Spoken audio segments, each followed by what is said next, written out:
کہ 15ویں پاری کی پہلی آیت میں اللہ معراج کے سفر کا آغاز بیان کرتا ہے، صرف آغاز، اختتام نہیں.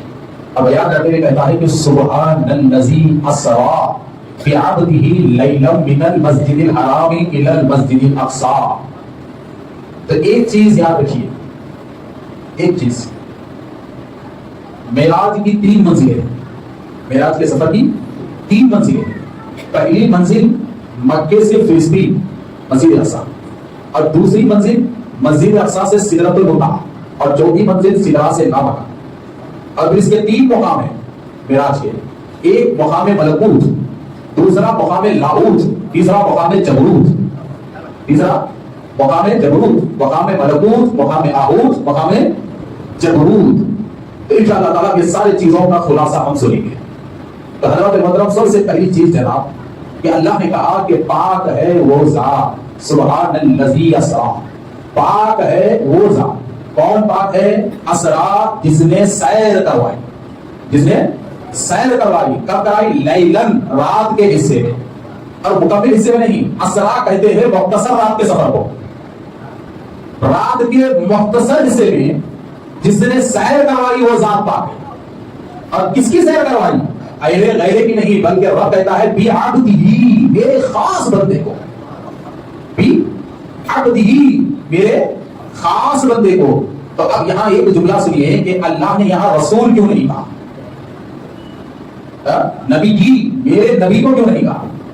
میرے رسول کو میں نے سیر کروایا یہ کیوں نہیں کہا؟ میرے نبی کو سیر کروایا یہ کیوں نہیں کہا؟ تو یہاں بڑا پکا جملہ ہے. بی عبدہ، عبدہ، رب کہتا ہے میرے بندے کو. اور بندہ کہتے کسے ہیں؟ بولو، بندہ کہتے کسے ہے؟ بندے کے لیے وجود ضروری.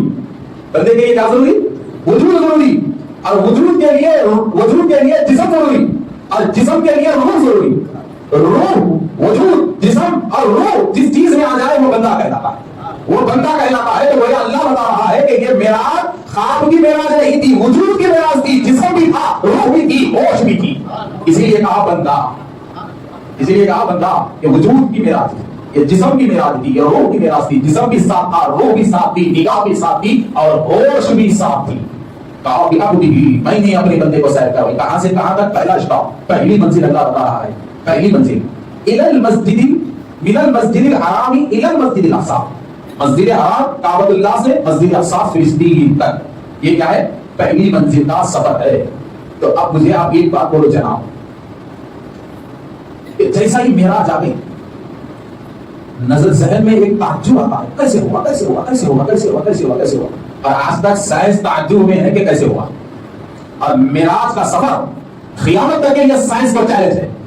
اور سائنس کبھی بھی معراج کے راز کو ڈھونڈ نہیں سکتی. تو ہر کے لیے معراج چیلنج ہے. اور عام مسلمان بھی سوچتا ہے کہ کیسے ہوا، کیسے ہوا، کیسے ہوا، کیسے ہوا. تو سب سے پہلے عشق کی ایک بات کر دیتا ہوں، عشق کی، کہ عاشقوں کے لیے معراج کا عقیدہ کیسے ہونا چاہیے.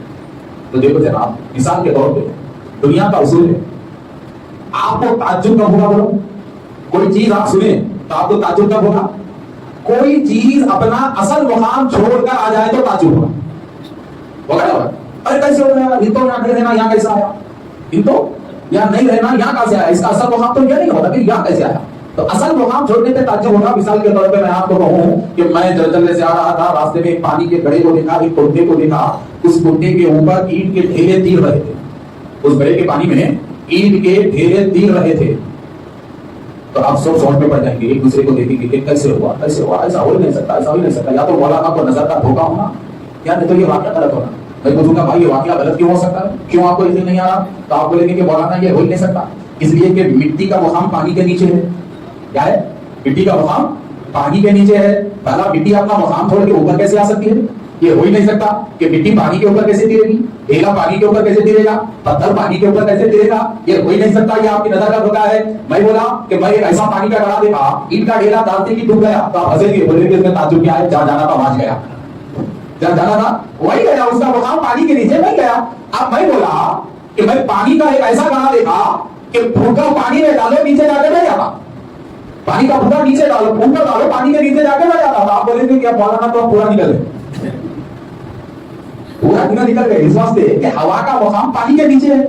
پھوکا ہوا، ہوا کا مقام پانی کے نیچے ہے.